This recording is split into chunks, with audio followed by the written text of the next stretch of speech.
voulais vous présenter d'abord le contexte dans lequel nous sommes. Le contexte dans lequel nous sommes, en fait, c'est un contexte... donc d'abord, c'est un contexte de quartier populaire, un ensemble paroissial dans lequel il y a 2 paroisses, 4 églises, 5 quartiers, 50 000 habitants, 30% de musulmans, une population très mélangée. Ce sont des quartiers populaires. On est à l'intérieur du périph' de Lyon, au sud de Lyon, une partie de Lyon 8e et de Vénissieux. Donc c'est du quartier populaire, mais ça n'est pas de la banlieue. Ça n'est pas la banlieue, ça n'est pas ce qu'on appelle entre guillemets la zone. C'est par contre du quartier populaire. Alors, oui, vous avez une petite photo qui vous montre en fait, sur les 4 églises, la principale c'est celle-ci, l'église Saint-Jacques, et vous voyez, vous devinez un petit parc.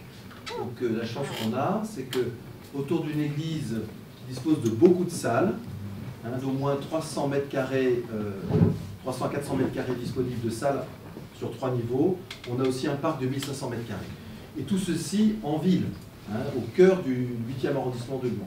Donc ça, c'est une opportunité assez extraordinaire.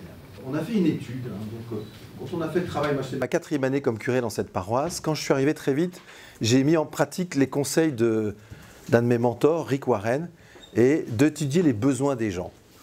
Mais finalement, quels sont les besoins des habitants du quartier? C'est une question toute bête, mais souvent on ne passe pas suffisamment de temps. Alors j'ai fait ça de 2 manières. Première manière, j'ai fait des visites à domicile. C'est quelque chose que j'aime beaucoup faire, donc depuis de longues années. Et donc j'ai fait des visites à domicile pour rencontrer les habitants du quartier. Et la deuxième chose, je suis allé à la mairie pour avoir des statistiques sur le quartier. Et qu'est-ce que j'ai découvert? Eh bien effectivement que nous étions dans un quartier où le taux de familles monoparentales est à peu près le double du taux moyen national. Le double dans nos quartiers, 25 à 30%. Donc c'est énorme. Par exemple, j'ai beaucoup d'Antillais dans mon quartier. Et j'ai découvert qu'il y a énormément de femmes antillaises qui sont seules avec 1 enfant, 2 enfants, 3 enfants. J'en ai même une qui en a 6 enfants, de 3 papas différents. Donc, un faible niveau de formation aussi.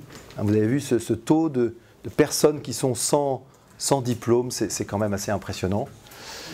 Un taux de chômage 2 fois, enfin pas 2 fois plus élevé, non, 15%, mais disons 50% plus élevé que le taux national moyen.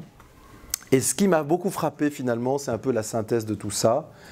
Finalement, j'ai pris conscience que la misère qui était là, cette misère sociale, était d'abord une misère éducative et sociale, mais je dirais matérielle. Oui, bien sûr qu'il y a une misère matérielle, c'est évident, mais en même temps, je me suis rendu compte que la plus grande misère, elle était éducative. Ça, c'est pour moi 2 mots-clés. Misère éducative, ça m'a vraiment frappé. Et je crois que le Seigneur m'a éclairé là-dessus. On peut continuer, merci. Alors, si je me focalise sur le quartier où on a mis en place le patronage, qui s'appelle le quartier des États-Unis. Voilà, donc je suis le curé des États-Unis. Revenus familiaux, très intéressant comme statistique. Vous avez donc 40% des familles du quartier qui dépendent pour 50% ou plus des allocations familiales ou des minima sociaux, etc. Donc ça vous dit le niveau de revenu. D'ailleurs, vous avez un montant moyen de niveau de revenu, 15 000 euros, en moyenne bien sûr, ce qui est quand même très faible, puisque ça intègre tous les revenus, que ce soit le salaire ou les aides sociales. Un quotient familial très faible, beaucoup d'allocataires du RSA, et bien sûr, comme vous vous en doutez, une population multiethnique, multiculturelle. Donc je disais à peu près 30% de musulmans, vous savez qu'il n'y a pas de statistiques officielles là-dessus. Il y a à peu près, on sait qu'il y a, je n'ai pas le nombre des populations étrangères, de l'ordre de 15 à 20% de population étrangère, de primo-arrivants. Donc beaucoup de personnes d'origine africaine. Voilà, ça c'est un petit peu le contexte qu'on voit. Donc on va continuer à aller plus loin. Alors, la question qui s'est posée à moi comme curé, qui arrivait là, que faire? J'ai voulu déployer selon un peu 4 axes. Tout d'abord, être conscient de notre histoire. Notre histoire, c'est que nous avions eu un patronage dans les années 40, 50, qui s'appelait le patronage Saint-Jacques, qui existait, qui avait eu un succès fantastique, comme dans beaucoup de paroisses, hein, rien d'extraordinaire à cela. Donc connaître l'histoire, être à l'écoute des besoins d'aujourd'hui, j'en ai parlé, à l'écoute de la parole de Dieu, évidemment, parce que lui, Dieu sait ce qu'il veut faire sur ce quartier, Et quatrièmement, bien sûr, avec les charismes de chacun. Donc ça, c'est un point très important. Le Seigneur met toujours une espèce de combinaison entre des besoins, des charismes, pour permettre une interaction concrète. Alors, qu'est-ce qu'on a fait? Première étape, on a vraiment travaillé sur faire émerger une vision. Une vision à la fois, pas seulement pour le patronage, mais une vision pour la paroisse. Dans ma tête, au départ, il y avait forcément cette idée du patronage. Mais en même temps, bon, ma question, c'était aussi qu'est-ce que le Seigneur me demande de faire? Donc on a mis en place une équipe vision en parallèle à l'équipe d'animation paroissiale qui a eu comme mission, c'était un petit groupe de travail de 6 personnes avec moi, des gens qui avaient à la fois beaucoup de liberté intérieure, beaucoup de zèle pour la prière et beaucoup de désir de connaître. Et donc on a eu un certain nombre de rencontres. Là vous avez ce processus qui s'est mis en place où on écoutait la parole de Dieu. Je vais revenir sur un des textes importants, où on a aussi analysé les besoins, le contexte, les besoins du quartier, de manière aussi précise que possible. On a aussi analysé les propositions de la paroisse telles qu'elles étaient faites au moment où je suis arrivé. Je ne me suis pas présenté en détail, je suis prêtre de la communauté de l'Emmanuel, donc mon prédécesseur était un curé de l'Emmanuel, il avait mis en place tout un tas de choses, mais on a fait une sorte d'évaluation, d'audit, finalement dans toutes ces propositions, est-ce que tout cela porte du fruit? Vous voyez, c'est intéressant quand on arrive avec un regard neuf, c'est qu'on n'a pas d'attachement affectif sur telle ou telle proposition. Donc, on a avancé là-dessus, et puis on a commencé à... dans cette équipe vision a commencé à faire émerger des éléments, des synthèses. Et nous avons vécu un moment très important le 10 juin 2017 où nous avons eu une rencontre, une journée de travail entre l'équipe vision et l'EAP. Mon EAP, elle est constituée de 13 personnes avec moi, donc, enfin 12 plus 1. Et donc cette rencontre, on en était une vingtaine. On a passé une journée ensemble à prier et à relire tout le travail qui avait été fait, et on a commencé à rédiger, on va voir le suivant. Alors, on a eu un texte important, Isaïe 61, voilà un texte fondateur pour notre vision paroissiale, où on voit bien que le Seigneur nous demande de nous mettre, de donner une parole de consolation et de prendre soin des plus pauvres. Bon, ce n'était pas une surprise, mais ce texte est amusant parce qu'on l'a reçu de 2 manières complètement indépendantes. Et donc, on a vraiment eu la confirmation que ce texte était majeur pour notre paroisse. Voilà, on continue. Alors, le processus donc a émergé. Là, je vais aller assez vite. Voilà, on a fait donc ça décrit un petit peu ce qui s'est passé lors de la journée du 10 juin. Des travails en petits groupes. On fait émerger des mots clés. On commence à rédiger des phrases, des éléments qui nous paraissent traduire la vision avec des mots, on fait une synthèse et enfin on accouche, au terme de la journée, on a accouché de la vision paroissiale qui va s'afficher devant vous. Alors voilà, la vision paroissiale, elle nous dit quoi? Elle nous dit ce que je crois ce que le Seigneur nous demande de faire. Alors peut-être que certains parmi vous, on m'a déjà fait la remarque, seront déçus en me disant mais moi j'ai déjà vu les visions paroissiales comme ça. Oui, c'est vrai. Je vous signale que l'objectif dans l'Évangile, il est le même pour tous les pays du monde. Allez de toutes les nations, faites des disciples, les baptisant au nom du Père et du Fils et du Saint-Esprit, et leur enseignant à garder les commandements. Donc ça, l'objectif général, il est le même. Simplement, je crois que la vision paroissiale, elle est l'interface entre ce que Dieu nous demande, ce que le quartier est, son identité, son histoire, sa population, et puis aussi les charismes du pasteur et des personnes qui sont dans l'équipe pastorale, au sens large, des paroissiens. Voilà ce que ça donne, une famille accueillante, une famille qui non seulement accueille, mais une famille qui console et qui crée, enseigne, transmet, fait vivre la fraternité. Donc ça, on est vraiment une famille profondément. On est centré sur cette expérience du cœur de Jésus. Bon, c'est vrai que paralmonial, ce n'est pas tout à fait anodin pour un prêtre de l'Emmanuel. L'amour, la joie et la paix dans le cœur de Jésus. Être signe de la tendresse du Père pour tous. Et bien sûr, vivifié par l'Esprit Saint, sortir. Ça, c'est vraiment lié aussi à tout. C'est très marqué évidemment par Evangelii Gaudium. Et c'est vrai que cette sortie dans le quartier, elle est fondamentale. Parce que sur les 50 000 habitants, j'en ai 700 qui viennent à la messe le dimanche. Donc j'ai encore une marge de progression importante. Voilà. Donc ça, c'est un peu ce travail sur la vision paroissiale. On peut avancer.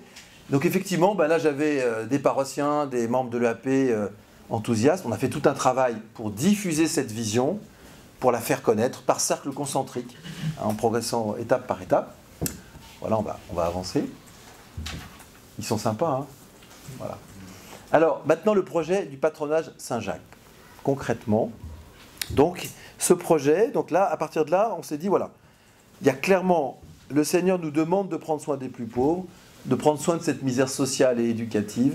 Donc nous allons bâtir ce projet du patronage. Alors, qu'est-ce que nous voulons faire comme projet? Bon, répondre aux attentes du quartier, ça je l'ai déjà dit, je ne vais pas le reprendre. Bâtir une œuvre d'éducation chrétienne. Cet été, je relisais la vie de Don Bosco, et c'est vrai que c'est extraordinaire de voir comment Don Bosco a été un éducateur extraordinaire, qui s'est mis à l'écoute et qui s'est laissé toucher par la misère des quartiers de Turin, des jeunes qu'il a rencontrés. Donc ça, c'est vraiment, moi, c'est quelque chose que j'ai dans le cœur. Je sens que je suis un éducateur dans ma vocation. Il y a quelque chose de cet ordre-là. Et puis, bien sûr, évangéliser les plus pauvres. Je fais le lien avec Isaïe 61. Avoir ce souci des personnes au sens large. Et quand je dis évangéliser les plus pauvres, c'est évangéliser tout le monde. Donc le projet du patronage a vocation à accueillir tous. Donc y compris, bien sûr, les personnes non chrétiennes. Voilà, ça donne un petit peu le cadre de ce projet. On peut avancer.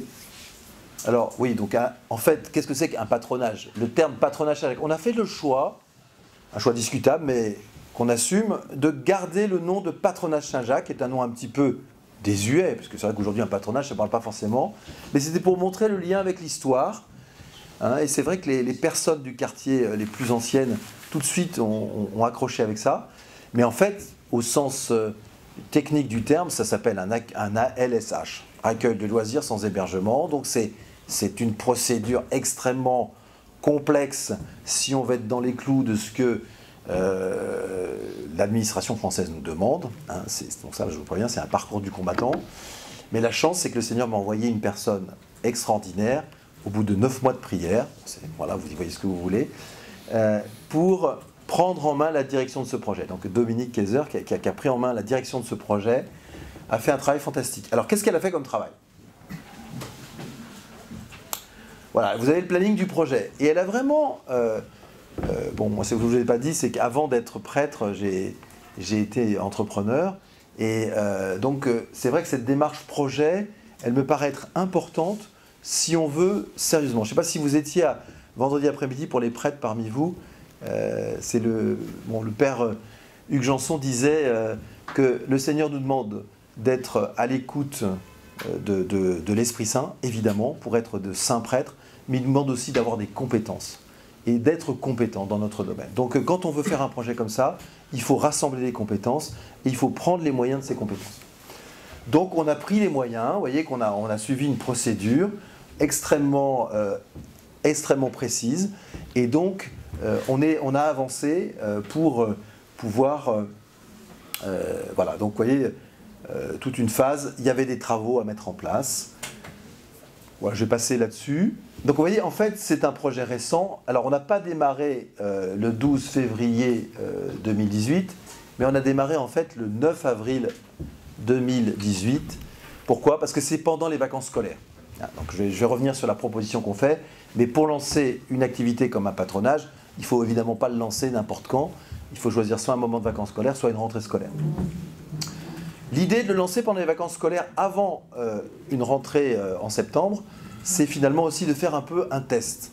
Hein, lancer le patronage en test, tester des propositions et voir si on peut effectivement avancer sur ce projet. Qu'est-ce qu'on peut mettre en place? Qu'est-ce qu'on doit garder? Qu'est-ce qu'on doit changer? On peut avancer? Merci. Ah, merci. Alors, un principe clé qu'on a fait, on va tout à l'heure, je ne sais pas si j'ai gardé quelques plans de la paroisse, mais on a été aidé par un gars extraordinaire. Je ne sais pas si vous avez entendu parler de ce gars, il s'appelle Geoffrey Laurent. Ça, c'est un principe que je retiens de Rick Warren. Rick Warren dit, quand vous ne connaissez pas quelque chose, allez demander aux spécialistes. Et c'est évident. Donc Geoffrey Laurent m'a été présenté, c'est un homme qui vient de Marseille, qui est un directeur de patronage, qui est en train de mettre en place une fédération nationale des patronages en France. À partir de son employeur, c'est le diocèse de Marseille. Donc ce gars extraordinaire est venu et il nous a vraiment conseillé, il a observé les lieux, il nous a dit voilà, il nous a dit la proposition dans votre cas c'est la suivante, mutualisez totalement vos activités patronage et paroisse. Qu'est-ce que ça veut dire? Ça veut dire que vous allez organiser, réaménager vos locaux de manière à ce que les enfants qui vont venir au patronage, ils vont être dans les mêmes salles qui serviront à d'autres moments pour le caté.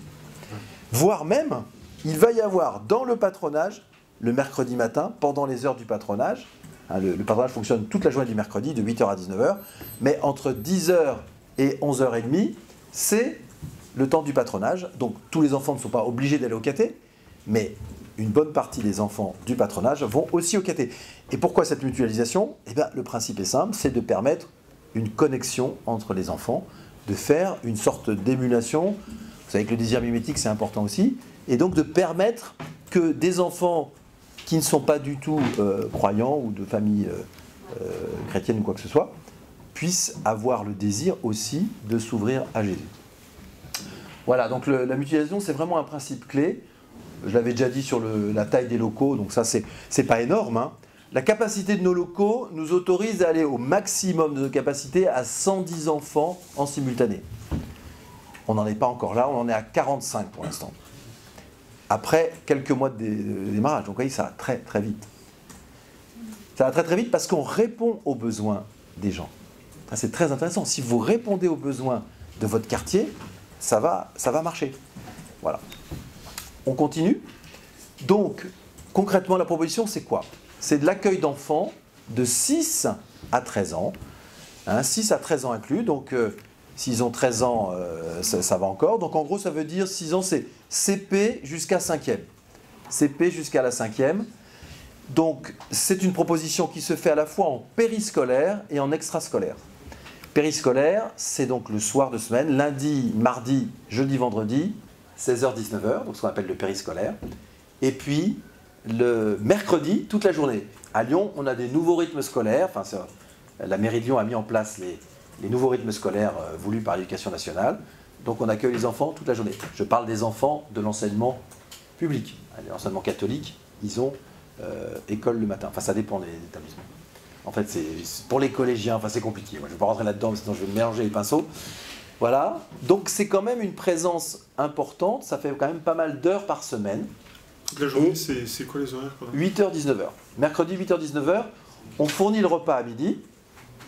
On travaille avec une société qui fournit d'ailleurs plusieurs patronages et accueil de loisirs. Pour 3,50 €, nous avons un repas complet pour les enfants. Entrée, plat chaud, viande et puis un dessert. Et donc on a dû équiper bien sûr avec des fours, des machins, des chambres réfrigérées. Enfin, vous imaginez que toutes les normes sont assez draconiennes là-dessus, donc on est obligé d'être dans les clous. Le principe, je vous parlais de mutualisation, donc les vacances scolaires, nous sommes ouverts en général une semaine sur 2. Sauf que ça marche tellement bien que là pour la Toussaint on sera ouvert les 2 semaines. Et donc 2 semaines de 8h à 19h. Alors, comment est-ce qu'on fait? Parce que vous allez me dire, mais en même temps vous avez une paroisse et un patronage. Comment ça se passe? Si vous êtes un petit peu sensibilisé aux questions, vous savez que quand on a un patronage, enfin un accueil de loisirs, on est obligé de faire que les enfants sont dans un espace clos. Vous ne pouvez pas permettre à des adultes non identifiés d'entrer dans cet espace. Donc vous êtes obligé de faire un espace fermé. Donc nous avons fait un savant dosage, une réorganisation en mettant une barrière assez élégante, j'espère, une belle grille, qui permet d'assurer l'accès à l'église en permanence, tout en assurant, pendant les moments où le patronage fonctionne, d'utiliser notre espace, notre parc, et puis l'intérieur de nos locaux. Alors la chance qu'on a, je peux pas j'aurais dû faire des photos des locaux, c'est qu'on a 2 cages d'escalier qui nous permettent d'avoir une entrée patronage, une entrée paroissiale.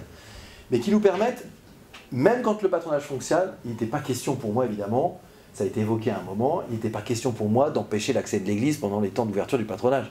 Je veux toujours que mes petites mamies et les autres viennent poser leurs bougies dans l'église, c'est important. C'est très rémunérateur aussi. Et donc, c'est important. Et donc, on a vraiment fait tout un travail avec un architecte d'organisation de l'espace pour permettre de manière harmonieuse cette distinction entre l'espace patronage et l'espace paroissial. Mais attention, il est clair aussi que mon parc, je ne voulais pas non plus, le samedi et le dimanche, lorsque le patronage ne fonctionne pas, hein, pour les apéros du dimanche, je veux utiliser mon parc pour la paroisse, évidemment. Donc on a mis en place des portails, des grands portails, qui s'ouvrent et qui permettent de tirer parti facilement du parc pour la paroisse. Donc vous voyez, encore ce principe de mutualisation est très important, et je pense que, à mon avis, c'est le cœur de la caractéristique de notre patronage. Et je pense que c'est à la fois sa force, alors je ne vois pas sa faiblesse pour l'instant, mais peut-être qu'il y aura des inconvénients, mais c'est vraiment sa force, parce que ça permet j'allais dire, une capillarité entre le patronage et la... Je vais bientôt finir pour pouvoir répondre aux questions. Hein. Au niveau timing, faut me dire, parce que... Il est 26. Il est 26, donc c'est bon, j'en un petit peu de temps. Voilà, alors fermeture en soirée et les samedis dimanches. Donc ça veut dire que les salles du patronage, ce sont les mêmes salles paroissiales et patronage, suivant les horaires. Ok ? Alors oui, le plan, voilà le plan. Alors là, vous avez le plan, donc vous voyez, en bas, c'est le parc. En haut, au milieu, à gauche, c'est l'entrée de l'espace. Au-dessus de l'entrée de l'espace, là, qui est ici, donc vous avez un ensemble chapelle. Après, là, vous avez l'église, hein, sur le fond. Et puis, en vert et jaune clair, c'est l'espace qui sert pour le patronage. Voilà, donc peu importe le plan, je ne suis pas sûr que ça vous parle beaucoup, comme ça, c'est pas évident, donc on va avancer. Quelques éléments, quelques données. Les premières données qu'on a en chiffres nous disent que sur 7 semaines d'activité, donc le patronage a tourné 2 semaines pour les vacances de Pâques en 2018. Après, on a fait une pause donc entre la fin des vacances de Pâques et la fin de l'année scolaire, où le patronage n'a pas fonctionné. On a débriefé ce qui avait été vécu pendant les 2 premières semaines. On a réajusté, on a complété les travaux nécessaires à faire. Par exemple, je vous donne un exemple des choses qu'on a apprises, c'est l'expérience des 2 semaines en extrascolaire nous ont montré qu'il était impératif pour nous de faire une proposition de repas aux enfants. C'est pas réaliste de demander aux enfants de venir avec un pique-nique tous les jours pendant des jours et des jours. Après, on a été ouvert pendant 4 semaines en juillet, donc à partir de les vacances scolaires, je crois de mémoire c'est le 9 juillet, le premier lundi après la fin des classes, 9 juillet jusqu'au 3 août. Le patronage a été fermé une bonne partie du mois d'août et il a rouvert 1 semaine avant la rentrée des classes. Là encore, on s'est rendu compte que l'ouverture en extrascolaire 1 semaine avant la rentrée des classes, c'est très stratégique.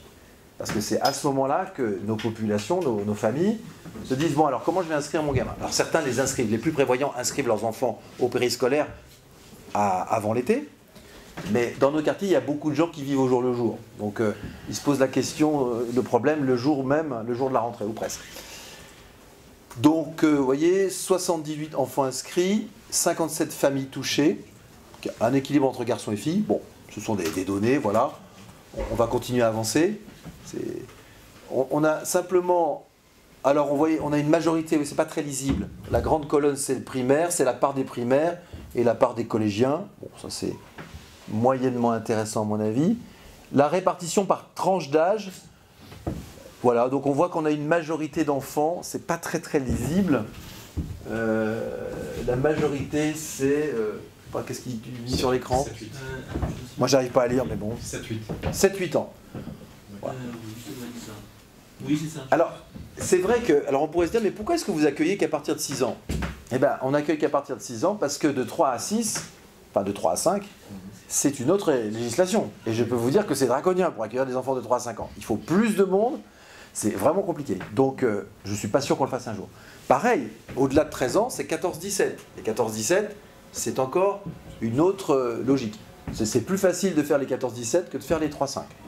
En termes de, je dirais, de bénévolat, d'infrastructure, etc. Vous voyez, il faut bien intégrer, hein, si vous voulez être dans les clous, si vous voulez pouvoir bénéficier des subventions de la CAF, eh bien, vous êtes obligé d'être dans les clous, de bâtir un projet éducatif, un projet pédagogique, de rentrer dans les clous de l'administration française, et Dieu sait si elle est riche et créative en réglementation. Eh bien, parfois d'ailleurs on vous donne un avis contraire à deux endroits différents. C'est absolument hallucinant. Hein. Moi j'ai découvert ça, j'avoue que c'était une nouveauté pour moi. Donc c'est pas simple. Et en fait, voilà. Alors on a aussi des statistiques, je ne sais pas si elles apparaissent là. On peut voir peut-être le... Le suivant, non, le suivant c'est pas ça. Bon, c'est pas grave. Non, mais vas-y, remets le suivant. Voilà. En fait, l'opportunité du projet, ce qui fait que le projet marche bien et qu'il démarre très, très fort et qu'à mon avis, il va continuer à croître très vite, c'est le fait que nous avons un environnement très favorable. C'est-à-dire, on a quand même sur le territoire paroissial 15 écoles élémentaires. Je ne parle pas de maternelle, 15 écoles élémentaires primaires, hein, donc CP, CM2. Dont 2 catholiques. On touche, dans la population des enfants, on touche bien sûr certains enfants qui sont scolarisés dans l'établissement catholique. On a 5000 jeunes entre 6 et 12 ans, c'est notre évaluation sur le territoire paroissial. Ce qui, en termes, je vous donne des chiffres approximatifs, c'est à peu près le double du taux moyen. Hein, donc, je veux dire, si je fais le ratio entre le nombre d'habitants du quartier et le nombre de la population des 6-12 ans, le fait d'être à 10% de 6-12 ans, c'est à peu près le double que la moyenne nationale. Bon, c'est de l'approximation, mais c'est quand même pas faux. Et on a 3 écoles avec 1000 enfants dans un périmètre de moins de 500 mètres autour du lieu géographique du patronage Saint-Jacques. Une chose amusante, une anecdote que je voulais pas l'écrire, mais je peux vous la dire. Je suis allé rencontrer, dès que le projet a commencé à prendre un peu forme, avec la présidente de l'association du patronage, je suis allé rencontrer le maire d'arrondissement du 8e arrondissement de Lyon. C'est pas quelqu'un qui est spontanément, je dirais, dans une attitude vis-à-vis de l'Église, d'ouverture extraordinaire. Bon, mais en même temps, donc il m'a reçu. Je l'ai approché en 2 ou 3 étapes, donc bon, ça s'est fait progressivement. Je lui ai beaucoup parlé du vivre ensemble, c'est important parce qu'il avait envie d'entendre ça, donc il a entendu beaucoup. Et vous savez, il faut parfois dire aux gens ce qu'ils veulent entendre, hein, parce que sinon on va avoir du mal à communiquer. Et donc la deuxième fois que je suis allé le voir, je lui ai présenté le projet de patronage, il a été touché. Et à la fin, il me dit, écoutez, moi je trouve que votre projet c'est bien. Et on en a besoin sur notre quartier. Et alors comme je suis un peu opportuniste, je lui dis, écoutez monsieur le maire, merci de votre intérêt. Puisque vous êtes intéressé par ce projet, moi je vous propose de me faire une lettre de recommandation. Il m'a dit, je vais vous le faire. Et le lendemain, sur mon bureau, j'avais une lettre de recommandation du maire du 8e arrondissement de Lyon, qui m'a permis, en fait, qui m'a ouvert les portes. Parce que je suis allé voir la CAF, je suis allé voir Jeunesse et Sport, je dis, voilà, moi je m'inscris dans la politique de la ville. Regardez. Vous voyez, donc c'est amusant comme la Providence parfois nous aide de manière un peu inattendue, j'avoue que je ne m'y attendais pas trop, mais ça nous a bien aidés. Alors après, pour la petite histoire, le maire il s'est fait un peu taper sur les doigts par les laïcards de la mairie, mais bon, ça c'est son affaire à lui. Donc voilà les opportunités du projet, on va continuer, on est bientôt au bout. Bon, les forces du projet, c'est vrai qu'on a la chance d'avoir des locaux adaptés. Le but qu'on a, je ne vous ai pas parlé beaucoup des activités qu'on met en place, là je ne suis pas le meilleur, le plus à même de vous en parler. Ce que je sais, le cahier des charges que j'ai donné au directeur du patronage et à toute son équipe, c'est je veux de la qualité. Moi ce que je veux c'est de la qualité. C'est-à-dire que vous allez faire des choses, si vous faites un atelier de capoeira, vous faites ça avec un pro. Si vous faites du sport, vous faites ça avec un pro. Si vous faites une visite culturelle de Notre-Dame de Fourvière à Lyon, vous allez vous débrouiller pour que la visite soit de qualité. Je veux que toutes les activités soient de bonne qualité. Parce que c'est la qualité qui fera venir la quantité. J'en suis convaincu et je crois que je partage cette conviction avec d'autres. On est ouvert à tous.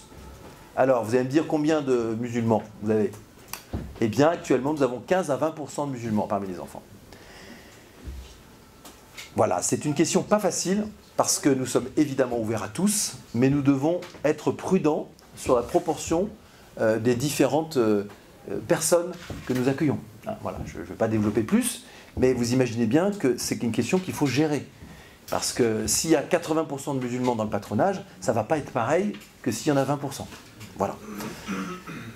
On a une grande attention pour les familles monoparentales, et j'ai vraiment insisté quand on a recruté le directeur du patronage pour que ce soit un homme. Et j'ai vraiment choisi que ce soit un homme parce que justement, la plupart de ces gamins qui viennent, malheureusement, ils n'ont plus de papa. Et ça, c'est un drame dans nos quartiers. On n'a pas bien le droit d'en parler parce que c'est pas politiquement correct, mais c'est une vraie réalité. Moi, je pense que s'il y a tant de problèmes dans nos quartiers populaires, c'est parce que la place du père a été complètement atrophiée. Donc on essaye d'y répondre à notre niveau, un directeur à plein temps, et je dois le dire, je rends hommage au diocèse de Lyon et notamment à son évêque, cardinal Barbarin, parce que vraiment on a un soutien indéfectible du diocèse, à la fois financier, humain, administratif, sur plein de sujets. Le cardinal Barbarin croit vraiment à cette proposition et vraiment la soutient. Donc ça, je rends grâce à Dieu parce que c'est vrai que sans ce soutien-là, on n'avait pas les moyens d'autofinancer le projet. Pour vous donner un ordre d'idée, c'est quand même 500 000 € d'investissement voilà, pour adapter les locaux. Et c'est un budget de fonctionnement qui, aujourd'hui, est déficitaire, bien sûr, et qui risque de l'être pour quelques années. Je ne peux pas vous présenter des chiffres là-dessus, ce serait un peu fastidieux, mais... Vraiment un engagement du diocèse pour dire on est avec vous, on se lance dans cette aventure. Voilà. Alors, oui, voilà, les faiblesses du projet. Hein, la CAF, c'est donc la Caisse d'allocation familiale. La CAF soutient un projet comme celui-ci, mais elle ne soutient à N+2. Alors, avec effet rétroactif. Mais, si vous voulez, il faut quand même avoir un peu de trésorerie quand même au départ. La recherche de subventions, on est tout à fait en phase avec ça. Le gros problème qui se pose pour la recherche de subventions, c'est comment va s'intégrer la proposition religieuse, la proposition chrétienne, dans un accueil de loisirs qui est censé accueillir tout le monde et qui est censé respecter les règles de la laïcité. Donc là, je peux vous dire, c'est un peu la quadrature du cercle, mais on y travaille d'arrache-pied pour essayer d'accueillir tout le monde, enfin, bien sûr, ça en fait, mais d'introduire, vous voyez, par exemple, il y a une causerie du prêtre, tous les mercredis matins, il y a une causerie du prêtre référent, qui est un de mes vicaires, donc il aborde une valeur. Et puis, il va maintenant rentrer dans une deuxième phase où il va raconter des histoires qui ressemblent curieusement aux paraboles de l'Évangile, mais qui sont présentées de manière un peu différente. Donc on est en train, là on est en pleine recherche, hein, si vous avez des idées, ça m'intéresse. On est en pleine recherche pour comment transmettre la foi, comment faire une première annonce, tout en respectant ce cadre qui nous est imposé. Parce que la mairie de Lyon nous a clairement dit, si vous voulez avoir des subventions, ça doit être absolument laïque. Donc ça veut dire non cultuel, c'est évident, c'est-à-dire qu'il n'est pas question de prier dans le patronage. Et deuxièmement, ça veut dire que vous devez respecter les critères de laïcité. Donc c'est quand même pas toujours évident. Alors après, on peut faire, il est possible qu'on fasse le choix de dire on renonce à des subventions, absolument, parce qu'on veut pouvoir transmettre. Bon, il y a des patronages, par exemple à Mézieux, hein, en banlieue de Lyon, il y a un gros patronage qui est tenu par des prêtres de la communauté Saint-Martin, qui ont fait vraiment, eux, le choix de renoncer à tout un tas de subventions pour pouvoir annoncer la foi de manière très... C'est tout à fait possible qu'on fasse ce choix. Aujourd'hui, on est prudent, on réfléchit, on observe. Voilà. Je crois que c'est la fin, si je me rappelle bien. Il y a une petite photo, mais on ne voit rien. C'est pas grave. Là, c'est des photos des activités du patron. Là, on se trouve au pied de la statue de Jean-Baptiste avec les enfants, en leur faisant visiter la cathédrale de Voilà, je m'arrête. Je vous propose de répondre à vos questions. Une question sur le budget de fonctionnement. On a aussi un service civique, donc une jeune en service civique, c'est quand même un petit coût, mais léger. On rémunère aussi des étudiants BAFA. Ça, c'est un truc pas mal. Il y a un système, je ne sais plus comment il s'appelle, le CAE, je ne sais pas quoi, qui permet de rémunérer des étudiants titulaires d'un BAFA sur des critères qui sont à la fois intéressants pour un organisme qui n'a pas beaucoup d'argent et intéressants pour des étudiants ayant leur BAFA, qui leur permet de se faire un job, plutôt qu'ils aillent bosser au McDo, autant qu'ils viennent bosser au Patro. Ça, j'ai répondu à vous. Oui. Ah oui, quelle est la participation quand les jeunes s'inscrivent? Une cotisation? Alors, il y a nécessairement une cotisation. De mémoire, elle est de 30 € pour adhérer à l'association du patronage Saint-Jacques. Pour pouvoir participer, il faut être adhérent de l'association. Donc, elle est symbolique, en fait. Après, il y a des coûts à l'heure qui dépendent. Là, la CAF nous valide une grille qu'on lui propose, qui dépend du quotient familial. Donc, plus le quotient familial est élevé, plus c'est élevé. Mais pour vous donner un ordre d'idée, bon, je vous dis, c'est approximatif, hein, mais les chiffres que j'ai en tête, c'est pour un quotient familial de 500, ça coûte à peu près pour une famille le mercredi 3,50 € la journée, quoi. Donc vous voyez, ça coûte aussi cher que le repas pour la journée.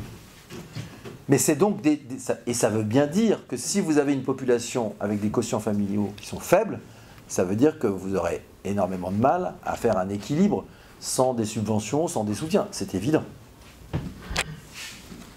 Ça représente combien d'animateurs, BAFA et un employé là? Alors, actuellement, on est limité à 48 personnes, 48 enfants au maximum. Et qu'il y a des tranches, là encore, c'est extrêmement réglementé. Et compte tenu du nombre de bénévoles qu'on a aujourd'hui, on ne peut pas dépasser les 48 enfants. On espère bien pouvoir augmenter ça dès les vacances de la Toussaint. Notre gros souci aujourd'hui, c'est de trouver des bénévoles. Alors, ce qui est très beau, ce qui est très beau, moi ce qui me touche beaucoup, c'est ce qu'on pourrait appeler le processus de croissance. Hein, on a évoqué ça dans différents endroits. Je vois par exemple des gamins qui ont commencé le caté à 7-8 ans, hein, avec mes prédécesseurs, et qui aujourd'hui ont 15, 16, 17, 18 ans, et qui deviennent animateurs au patro. Et ça c'est super, parce qu'on voit bien qu'il y a une perspective de croissance, un processus d'accompagnement sur toute leur, je dirais, dans leur vie au sein de la paroisse. Et ça c'est assez extraordinaire, et j'encourage beaucoup mes vicaires à travailler ça pour qu'on puisse accompagner les jeunes. Et ça, je crois que ça marche pas mal. Je ne peux pas bien répondre précisément à votre question parce que je n'ai pas les ratios. De mémoire, je pense que le mercredi, en permanence, il y a... Donc le directeur est sur le terrain, il n'est pas dans son bureau à regarder ce qui se passe. Hein. C'est vraiment un directeur opérationnel.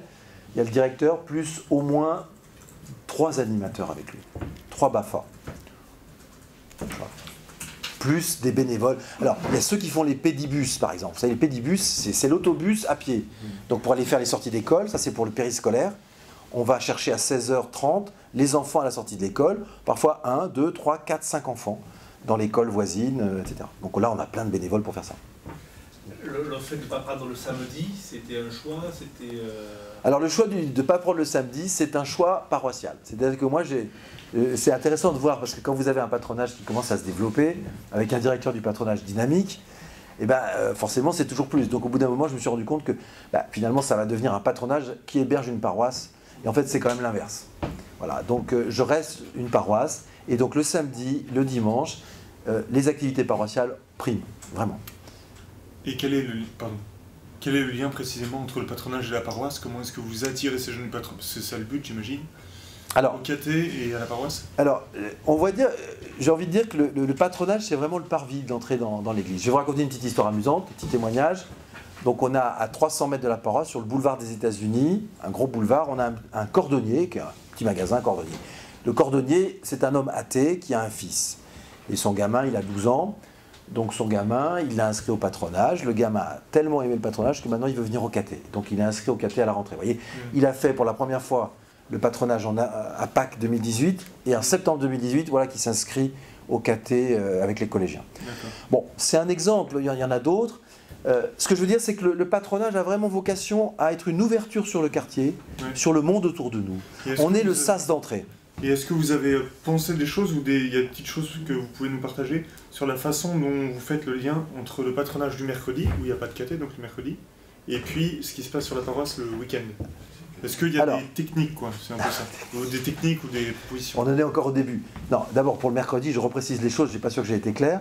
Le patronage ne fait pas le caté en soi, mais le mercredi matin, dans les locaux du patronage, dans les mêmes locaux, j'ai, dans 2 salles différentes, ou 3 salles, suivant le nombre, le caté en parallèle. Donc les enfants du patron, ils voient bien qu'il y a d'autres gamins qui vont au caté. Ils disent, mais qu'est-ce qu'ils font ceux-là? Ah ben ceux-là, ils vont découvrir Jésus.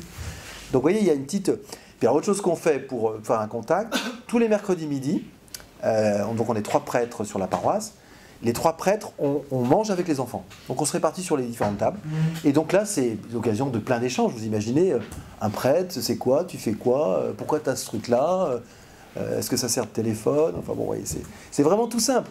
Donc c'est vraiment un travail de proximité qui se met en place. Alors je le redis, nous n'avons pas beaucoup de retours d'expérience pour l'instant. C'est modeste. Peut-être que l'an prochain je reviendrai, j'en sais rien, ou dans 2 ans.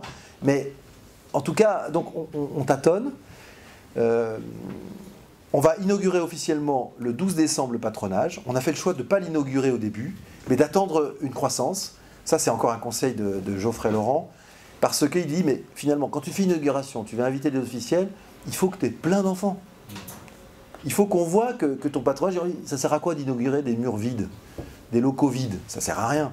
Donc il faut attendre que tu aies une croissance pour que tu fasses une belle inauguration. Donc le cardinal Barbarin, qui va faire une visite pastorale du 10 au 16 décembre, viendra inaugurer le patronage le 12 décembre vers 17h. Vous êtes invités. Voilà. Mais c'est vrai qu'on n'a pas encore beaucoup de recul sur l'articulation avec la messe du dimanche. Je ne peux pas inviter, il faut faire attention. Dans mes rapports avec les parents du patronage, aujourd'hui, je suis très... Ils voient bien que je suis prêtre. Mais avec l'actualité d'aujourd'hui, j'y vais prudemment quand même. Hein, je ne suis pas mécontent que le directeur du patronage, celui qui est en face, que ce soit un laïc. Hein, c'est quand même... Faut quand même et pourquoi je dis ça? Parce qu'il faut être réaliste. Hein, les gens, vous savez, ils sont tributaires de ce qu'ils entendent dans les médias. Donc, on peut dire qu'on a fait une rentrée dans un contexte qui n'était quand même pas le plus porteur. Et malgré ce contexte, ça marche très fort. Donc, c'est ce qui me fait dire qu'il y a vraiment un potentiel. Autre question, peut-être, je sais pas. Allez-y.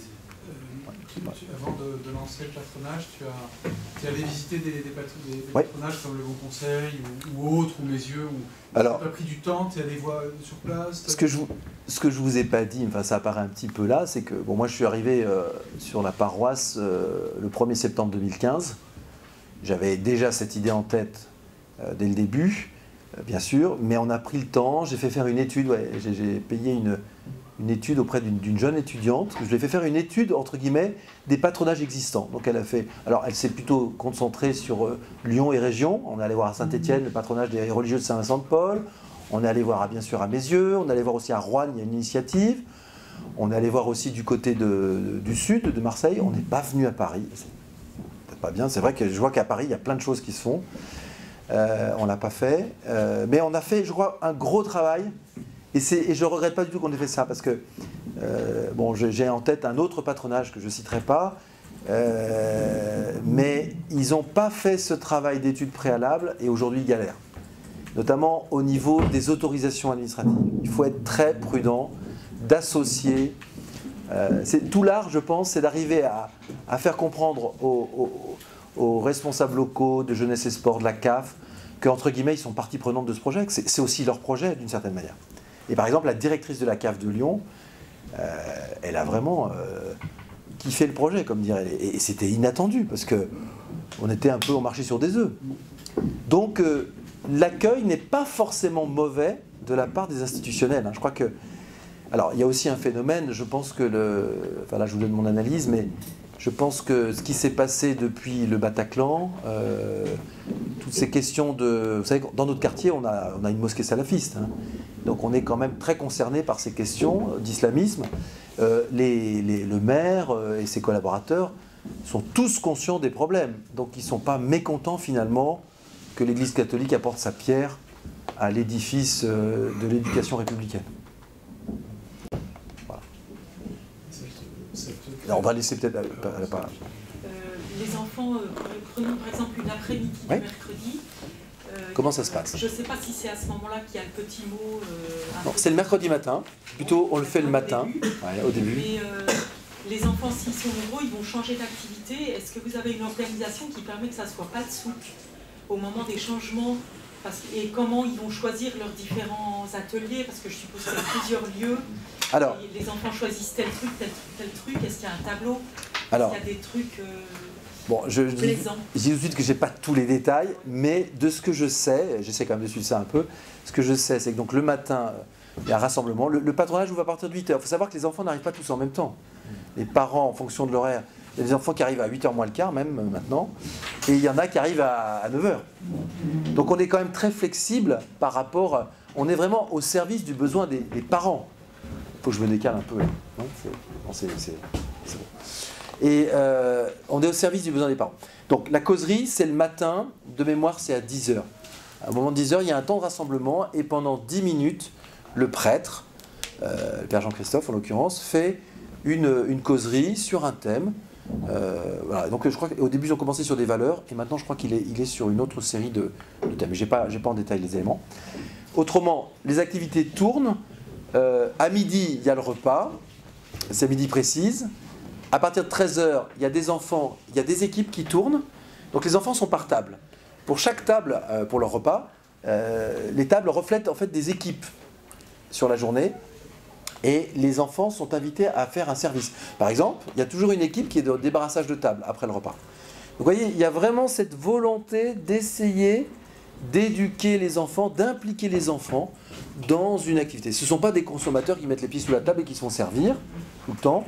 Il y a pendant le repas, il y a toujours un des enfants qui est responsable de la table, c'est en général le plus grand, qui est responsable de la table et donc qui est chargé d'aller chercher les plats, qui est chargé de faire ci. Alors on a aussi des gens, des bénévoles qui sont en service et qui sont là pour aider aussi. L'après-midi commence, donc après il y a un temps pour les plus petits. Donc les activités bien sûr sont adaptées en fonction de l'âge des enfants. Pour les plus petits, ceux vous imaginez 6-7 ans, c'est pas grand. 6-7 ans, ils ont un temps calme, juste après le repas, de 13h à 13h45 à peu près, où ils sont dans une salle qui est aménagée avec des tapis. De fait, ils sont lecture, sieste, c'est plus ou moins cela, accompagnés bien sûr par une animatrice. Il y a des salles de baby-foot au sous-sol et salles de ping-pong. Il y a tout le parc avec l'extérieur. Donc là, on a du badminton, on a du foot, on a tout un tas d'activités. Bientôt, on va mettre un petit mur d'escalade, parce qu'on a la chance d'avoir un gros mur d'immeuble. Donc les activités sont variées. Il y a aussi l'aide aux devoirs qui se fait le mercredi après-midi.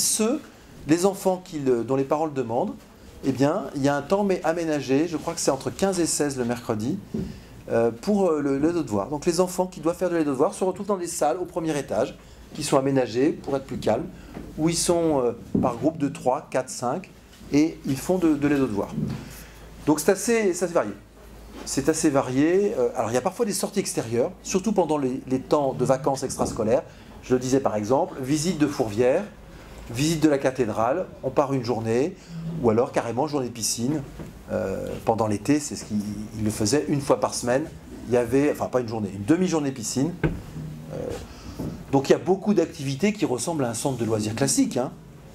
Et il faut bien comprendre que si on veut toucher des gens qui sont loin de la foi, il faut aussi faire cela.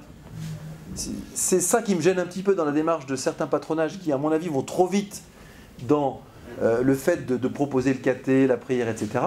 C'est que le risque, c'est que... Vous voyez, la fameuse devise des patronages, vous connaissez, ici on joue et on prie. Moi, je n'ai pas utilisé cette devise. Je ne dis pas que c'est pas bien, mais je suis pas convaincu que ce soit adapté. Alors j'ai peut-être tort, hein. Je suis prêt à changer d'avis, hein. Mais je ne suis pas convaincu que ce soit adapté, en tout cas dans le contexte où nous sommes, nous. Voilà. Je ne sais pas si j'ai répondu à votre question. Un peu. Oui, en précisant un petit peu plus, le fait qu'ils soient nombreux, vous voyez, ça fait qu'il y a une lourdeur dans les changements d'activité, oui. Parce que vous avez beaucoup d'animateurs, peut-être qu'ils ne sont pas là à chaque fois pour la même activité, et ça demande une structure très... C'est sûr que si on avait une congrégation religieuse derrière nous, on serait heureux.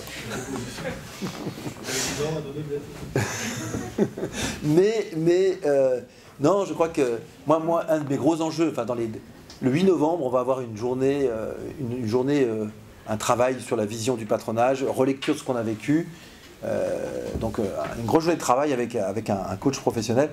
Et une de mes grosses questions, moi, c'est comment est-ce qu'on fait pour former les animateurs ? Parce que je vois bien que finalement, ce que je veux faire, ce que le directeur veut faire, c'est très bien. Mais les animateurs qui viennent, les bénévoles qui viennent, c'est eux qui sont les courroies de transmission de la pédagogie qu'on veut transmettre. Donc comment faire pour qu'effectivement ils transmettent ce qu'on veut et qu'ils ne soient pas en train de se comporter comme n'importe quel animateur de base, quoi. Ça, c'est une vraie question à mon avis. Et je pense que... Enfin, j'ai pas la réponse, mais on y réfléchit. Vous ne faites pas de patronage et c'est la journée pas trop des animateurs. Pourquoi pas? Merci de cette idée, c'est intéressant. Vous avez une question? Ouais. Et j'entends bien que les enfants ne faisaient pas prière, mais ceux qui participent et qui animent, est-ce que c'est porté par la prière engagée? Alors la difficulté, c'est que c'est toujours pareil. Au début, oui, dans le sens où on prend des jeunes qui sont vraiment dans notre esprit complet.